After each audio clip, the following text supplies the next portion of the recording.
نئے ٹرکوں اور نئی بسوں کے روٹ پرمٹ جاری ہوتے ہیں، عدالتوں میں چلتے ہوئے سنگین مقدمات داخل دفتر ہو جاتے ہیں، نئے الزامات اور نئے مقدموں کی مثلیں کھل جاتی ہیں، ڈپٹی کمشنروں، پولیس کپتانوں، مال افسروں، میجسٹریٹوں، تحصیلداروں، تھانے داروں، گرداوروں، پٹواریوں، نمبرداروں، زمینداروں، گماشتوں، صنعت کاروں، بڑے بڑے تاجروں کے زیر سایہ الیکشن کے جھرلو بڑی سرعت سے چلنے لگتے ہیں اور ووٹروں کو بھیڑ بکریوں کی طرح ہانک ہانک کر پیدل یا چھکڑوں میں یا ٹرکوں میں لاد لاد کر پولنگ بوتھ پہنچا دیا جاتا ہے تاکہ آزاد مملکت کے آزاد شہری اپنا جمہوری حق ادا کرنے کے لیے کاغذ کی پرچیاں اس صندوقچی میں ڈالائیں جس پر لاہور، پشاور، حیدرآباد یا ڈھاکہ کی خوشنودگی کی مہر پہلے ہی ثبت ہو چکی ہے۔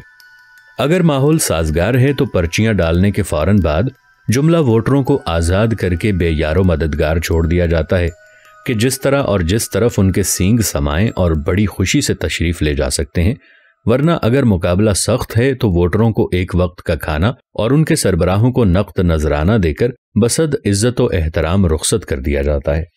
جمہوریت کے اس مزہ کا خیز ڈھونگ میں بعض ووٹروں کو اکثر اتنا بھی معلوم نہیں ہوتا کہ جس کے حق میں اس نے اپنی پرچی ڈالی ہے وہ انسان ہے یا تار کا کھمبا۔ جب پاکستان بن رہا تھا تو کانگریس کے مقابلے میں جنگ آزادی کو فروغ دینے کے لیے قائد اعظم نے اپیل کی تھی کہ ہر مسلمان صرف اس کو ووٹ دے جس پر مسلم لیگ کا لیبل لگا ہوا ہو، خواہ وہ بجلی کے تار کا کھمبا ہی کیوں نہ ہو۔ مسلمان عوام نے اپنے محبوب رہنما کا ارشاد سر آنکھوں پر لیا اور چن چن کر ایسے تار کے کھمبوں کو جی بھر کر ووٹ دیے کہ پاکستان بن بھی گیا، حکومت چل بھی پڑی، حالات معمول پر آ بھی گئے، لیکن یہ تار کے کھمبے بدستور اپنی اپنی جگہ ایستادہ رہے۔ زمیں جنبد نہ جنبد گل محمد، حتیٰ کہ کھمبوں کے تار الجھ الجھ کر جھنجھنا کر ٹوٹنے لگے، بجلی کے بلب فیوز ہو گئے، نور کی جگہ ظلمت چھانے لگی اور مارشل لا کی ریت وجود میں آ گئی۔ ایک علاقے کے چند کھاتے پیتے تعلیم یافتہ نوجوانوں نے فیصلہ کیا کہ وہ آئندہ الیکشن کے موقع پر کسی قسم کے جھرلو کے دام فریب میں گرفتار نہ ہوں گے، بلکہ رائے عامہ کو آزادانہ اور بے باکانہ طور پر اثر انداز کرنے کا جہاد کریں گے۔ اس علاقے کے مستقل اور سند یافتہ عزت مآب وزیر نے یہ خبر سن کر بہت واہ واہ کی، تعلیمی ترقی اور جمہوری بیداری کے عنوان پر بڑے خوشگوار قصیدے گائے اور ان نوجوانوں کے نیک ارادوں پر حکومت وقت کی خوشزگالی کی سند چپکانے کے لیے وزیر صاحب نے ان سب کو اپنے ہاں کھانے پر مدعو فرمایا۔ پرتکلف دعوت اڑی، ہنسی مذاق کی باتیں ہوئیں اور جب وہ نوجوان کافی کی پیالیاں لے کر آرام سے صوفوں پر بیٹھ گئے تو یک کمرہ بند کر کے باہر قفل لگا دیا گیا۔ 1 یا 2 روز بعد جب الیکشنوں کی مہم اچھی طرح سر ہو گئی تو یہ بلند ہمت نوجوان بھی رہائی پا کر خیر سے بدو گھر کو آئے۔ ایک مزارے کی بیوی 4 بچوں، 2 بیلوں، چند برتنوں اور کچھ کپڑوں کا اثاثہ سمیٹے سرے راہ خانہ بدوشوں کی طرح بیٹھی تھی۔ اس کے خاوند نے زمیندار کی مرضی کے مطابق اپنا ووٹ ڈالنے سے انکار کر دیا تھا۔ اس جرم کی سزا میں اسے کھڑے کھڑے زمین سے بے دخل کر دیا گیا، مکان چھین لیا گیا۔ زمیندار کے گماشتے مزارے کو پکڑ کر تھانے لے گئے۔ تھانے دار نے چوری کے الزام میں اس کا پرچہ کاٹا اور بیوی بچے اپنے 2 بیلوں سمیت سڑک کے کنارے بیٹھ کر جمہوری راج کی برکتوں کا فیض پانے لگے۔ ایک اچھے خاصے متوسط درجے کے خاندان کا سربراہ اچانک لاپتہ ہو گیا۔ الیکشن کے سلسلے میں وہ کچھ ناپسندیدہ قسم کی اکڑفوں دکھا رہا تھا۔ اس کے بیٹے نے درخواست دی کہ الیکشن کے روز میرے باپ کو مخالف پارٹی نے اٹھا کر نہر میں پھینک دیا تھا۔ اب تک اس کا کوئی سراغ نہیں ملا۔ درخواست پر تفتیش کا حکم جاری ہوا۔ رپورٹ آئی، مسمی مرکوز عرصے سے مفقود ہے، پسرے مسمی مذکور کا الزام بے بنیاد ہے، چنانچہ پسر مذکور کو زیر جرم قانون دروغ گوئی ماخوذ کیا جائے۔ چالان زیر تکمیل ہے، درخواست حاضر داخل دفتر ہو۔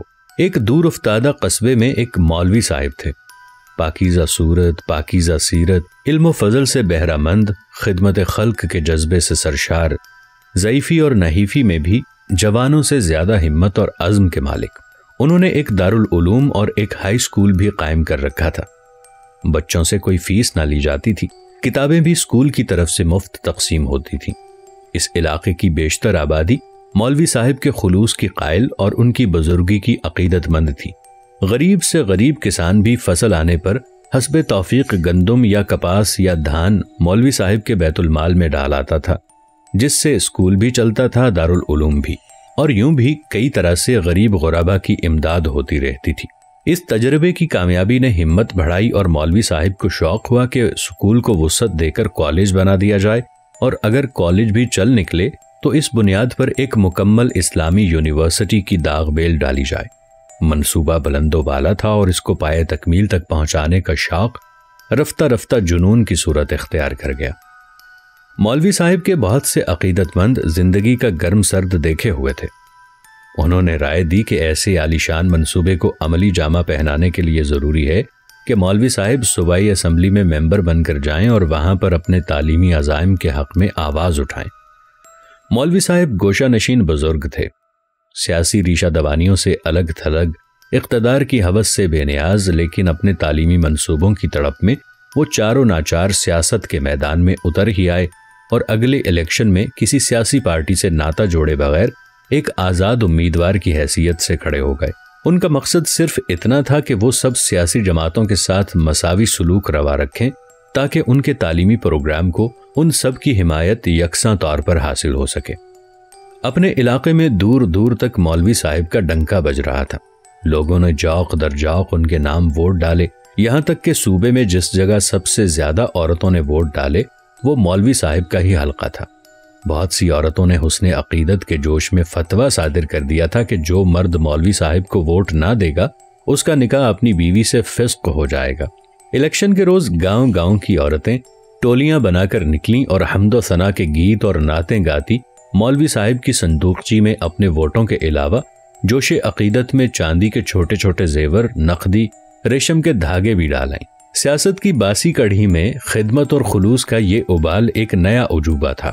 شام کو جب ووٹوں کی سربمہر صندوقچیاں مسلح کانسٹیبلوں کی حفاظت میں تحصیل کے خزانے میں پہنچ گئیں تو راتوں رات سیاست کا جھرلو گردش میں آیا اور صبح ہوتے ہوتے قبلہ مولوی صاحب تو اپنے حجرے میں بیٹھے کے بیٹھے رہ گئے اور ان کا وہ حریف بھاری اکثریت سے الیکشن جیت گیا جو پچھلے کئی سال سے اسمبلی کی اس موروثی نشست کا جانشین بنا بیٹھا تھا، جس کے سر پر سرکار کی خوشنودی کا سایہ اور ہاتھ میں ایک منظم سیاسی پارٹی کا جھنڈا تھا، اور جس کے گھر 3 منکوحہ بیویوں کے علاوہ بہت سے کتے اور کئی دوسری طرح کے لوازمات بھی موجود تھے۔